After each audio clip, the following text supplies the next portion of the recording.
ایک شخص کو حضور نے دیکھا، اس نے میلے کچیلے کپڑے پہنے، تو حضور نے ٹھنڈی آہ بھری، فرمایا کاش یہ دھو کے کپڑے پہنتا۔ ایک شخص کو دیکھا بال بکھرے ہیں، کنگھی نہیں کی، تو حضور فرمانے لگے کاش یہ کنگھی کر لیتا۔ نفاست پسند آدمی پہ نا بوجھ بنتا ہے۔ جو آدمی، آپ کو پتہ ہے کہ امام شافعی تو فرماتے ہیں جمعے والے دن غسل کرنا واجب ہے، ماتے غسل نہ کرے تو جمعہ ہی نہیں ہوگا۔ اگرچہ ہمارے امام صاحب کے نزدیک سنت ہے۔ یہ سنت کب بنا؟ ایک دن نہ بہت سارے لوگ اپنے اپنے کام سے اٹھے مسجد میں آ گئے، مسجد نبوی میں۔ کوئی کسان تھا تو کھیت سے اٹھ کے آ گیا، کوئی مزدور تھا تو مزدوری سے اٹھ کے آ گیا۔ تو مسجد میں جب بہت سارے لوگ جمع ہوئے نا، تو بعض لوگوں کو دقت محسوس ہوئی، تو رسول کریم علیہ السلام نے فرمایا کتنا ہی اچھا ہو کہ تم جمعے والے دن نہا کے آیا کرو۔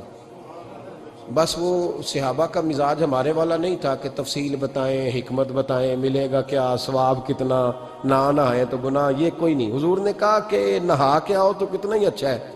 پھر کسی صحابی نے کبھی بھی بغیر غسل کیے جمعہ ادا ہی نہیں کیا۔ کسی نے بغیر غسل کے کبھی جمعہ ادا ہی نہیں کیا نا۔ اسلام بڑا خوبصورت دین ہے۔ حضور نے فرمایا جو کچا پیاز کھائے وہ مسجد نہ آئے، پہلے مسواک کرے، دانت صاف کرے، پھر آئے۔ نبی پاک صلی اللہ علیہ وسلم نے فرمایا جو کچی مولی کھائے مسجد نہ آئے۔ مولی کھانا جائز ہے، پیاز کھانا جائز ہے، لیکن منہ سے بدبو آتی ہے۔ نبی پاک علیہ السلام کا ظاہری حسن کیا بات ہے۔ میلاد مبارکہ میں نبی پاک علیہ السلام کی جو چیز بڑی کھل کے واضح ہوتی ہے وہ رسول اللہ کا حسن و جمال ہے۔ آپ کی والدہ سیدہ طیبہ طاہرہ حضرت سیدہ آمنہ رضی اللہ تعالیٰ، اماں جی کہتی ہیں کہ میرے محبوب جب میرے بطن اقدس میں آئے تو جو تکالیف عورتوں کو ہوتی ہے مجھے ان میں سے کوئی تکلیف بھی نہیں ہوئی، اور اماں جی کہتی ہیں مجھے کبھی کوئی ثقل، کوئی بوجھ محسوس نہیں ہوا، اور فرماتی ہیں کہ جو ولادت کے وقت لوگوں کو، عورتوں کو تکلیف ہوتی ہے مجھے وہ بھی نہیں ہوئی، اور فرماتی ہیں کہ نبی کریم علیہ السلام پیدا ہوئے تو ہمیں حضور علیہ السلام کی ناف کو کاٹنا نہیں پڑا، ناف بریدہ پیدا ہوئے، ختنہ شدہ پیدا ہوئے۔ آپ کو پتہ ہے عورتیں غسل دیتی ہیں بچے کو پیدا ہونے کے بعد، لیکن میرے محبوب نے سجدہ ہی کر لیا پیدا ہوتے ہی، امتی امتی کہتے ہوئے پیدا ہوئے۔ حق نے فرمایا کہ بخشا الصلاۃ والسلام، اور پہلے سجدے پر روز ازل سے درود۔ میرے امام فاضل بریلوی کا جو انداز تکلم ہے نا، اس کی بھی حد ہی کوئی نہیں، کوئی حد ہی نہیں، کہاں تک ان کی محبت جاتی۔ کہنے لگے پہلے سجدے پہ روز ازل سے درود، یادگاری یہ امت پہ لاکھوں سلام، یادگاری یہ امت پہ لاکھوں سلام۔ بتائیے بغیر وضو کے، بغیر غسل کے سجدہ ہو جاتا ہے؟ تو حضور نے سجدہ کر کے بتایا کہ اللہ نے مجھے پاک صاف پیدا کیا ہے۔ نبی پاک صلی اللہ علیہ وسلم کی والدہ نے جب یہ باتیں ارشاد فرمائیں تو لوگوں نے پوچھا ان سے کہ اماں جی پھر آپ ایک جملے میں بتائیں کہ ماجرا سارا کیا تھا، آخر ایک ولادت تو ہوئی نا، آپ کے وجود اطہر سے ایک بچہ تو نکلا، تو یہ کیا تھا؟ تو سیدہ آمنہ فرمانے لگی خارج منی نور، بس میرے وجود سے ایک نور نکلا ہے، بس میرے وجود سے ایک، اور روشنی آتی جاتی ہے تو کسی کو تکلیف نہیں دیتی، ایک نور نکلا۔ میرے رسول کریم علیہ السلام کو ظاہری حسن بھی کمال دیا، اور پھر حضور کی نفاست پسندی، صفائی پسندی۔ نبی پاک جب بات کرتے تھے نا تو حضور کے دانتوں سے نور نکلتا، اس کے باوجود حضور ہر وضو کے لیے مسواک کرتے۔ میں نے ہر نماز کے لیے نہیں کہا، میں اپنے لفظوں کا ذمہ دار ہوں۔ کس کے لیے بولیں آپ حضرات؟ ہر وضو کے لیے، یعنی اگر نبی پاک نے وضو نماز کے لیے کیا تب بھی مسواک کی، اور اگر قرآن شریف کی تلاوت کے لیے کیا تو پھر بھی مسواک کی، کسی اور موقع کے لیے وضو فرمایا تو پھر بھی مسواک کی۔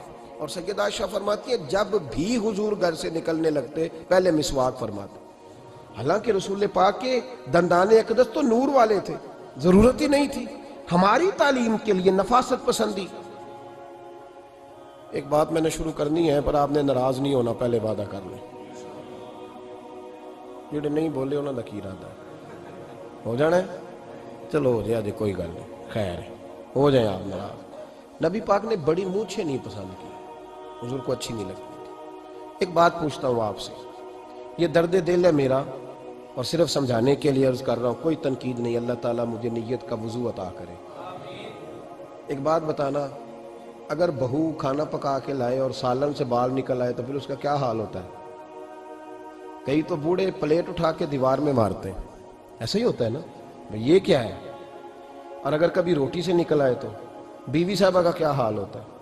یہ کوئی طریقہ ہے کھانا پکانے کا؟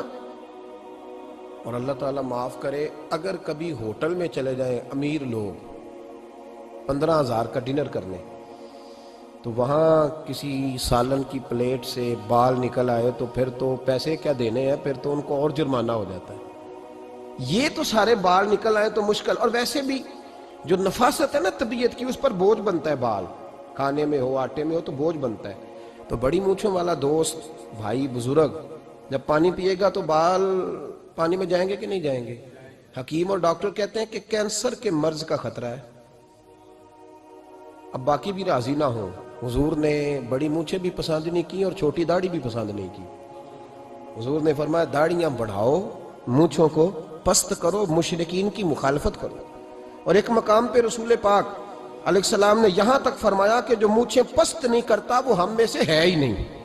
اتنے سخت لفظ۔ ایک صحابی تھے، آپ یقین کریں نا، کئی دفعہ دوستوں کو کہنا پڑتا ہے، اور کئی دفعہ نا مجھے محسوس ہوتا ہے کہ یار ہم روز ہی کہتے ہیں، لیکن کہتے پتہ کیوں ہے کہ بوجھ بنتا ہے وہ بندہ جو اس طرح کی تباہ کے ساتھ آتا ہے، جو حضور نے پسند نہیں کیا۔ ایک شخص نبی پاک کے سامنے آیا، قاضی عبدالدائم دائم صاحب نے لکھا ہے، بڑی خوبصورت بات لکھی ہے، کہنے لگے حضور کے سامنے وہ اکثر آیا کرتا تھا تو مونچھیں بڑی تھی، حالانکہ داڑھی بھی بڑی تھی، مونچھیں بھی بڑی تھی۔ 2-4 دفعہ حضور نے باتوں باتوں میں تحت اللفظ سمجھایا۔ کچھ بندے نہیں سمجھتے، تحت اللفظ سمجھاؤ یا بڑا کھول کھول کے سمجھاؤ پر بات سمجھنے کو تیار نہیں ہوتے۔ پتہ نہیں کیا ایسا حسن ہے بھئی، جو حسن نبی پاک نے پسند نہیں کیا وہ کبھی حسن ہو سکتا ہے، کبھی خوبصورتی ہو سکتی ہے، وہ کسی کا ذاتی کلچر تو ہو سکتا ہے پر دین کی تہذیب نہیں۔